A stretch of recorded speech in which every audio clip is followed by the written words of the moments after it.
பிரச்சனை வரும். ஒரு சின்ன ஒரு 200 கிராம் அப்படின்னு நினைக்கிற மொபைல் ஃபோன் நேரம் ஹேங் பண்ணிட்டு அது வந்து ஸ்க்ரோல் பண்ணிட்டே இருப்பாங்க. அப்போ வந்து எவ்வளோ ஒரு பெயின் போகும், எவ்வளோ ஒரு ஸ்ட்ரெஸ் ஆகும் அந்த போனுக்கு நெக்குக்கு, அது எல்லாமே எவ்வளோ பெரிய பிரச்சனை. அது ஃபியூச்சரில் வந்து பார்த்தீங்கன்னா திங்கிங் பண்ணுற அந்த தாட் எல்லாம் போயிடும். நாம் நினச்சிருக்க மொபைலை பார்த்தா நிறையா ப்ரில்லியண்ட்டாக இருக்கும், நாலேஜாக இருக்கும், அட்வான்ஸாக நிறைய கற்றுக்குறாங்கன்னு.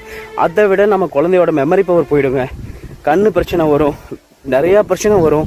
இதெல்லாம் வந்து பெற்றோர் பேரண்ட்ஸு கண்டிப்பாக தெரிஞ்சுக்கோங்க. இதுக்கு மேலே உங்கள் குழந்தை மொபைல்னு கேட்டுச்சுன்னா ஒரே அடி போடுங்க கண்ணத்தில். இனிமேல் மொபைலும் கிடையாது, ஒன்றும் கிடையாதுன்னு சொல்லுங்கள். 2 நிமிஷம் யூஸ் பண்ணுமா, ஓகே. எனி டைம் மொபைல் கொடுத்தா தான் நான் சாப்பிடுவேன் தூங்குவேன் அப்படின்னு நினச்சுன்னு வச்சுக்கோங்களேன். ரொம்பவே மோசமான ஒரு சுச்சுவேஷன் அந்த குழந்தை ஆளாயிடும், சில திறன் போயிடும், எக்கச்சக்கமான பிரச்சனை இருக்குது காய்ஸ்.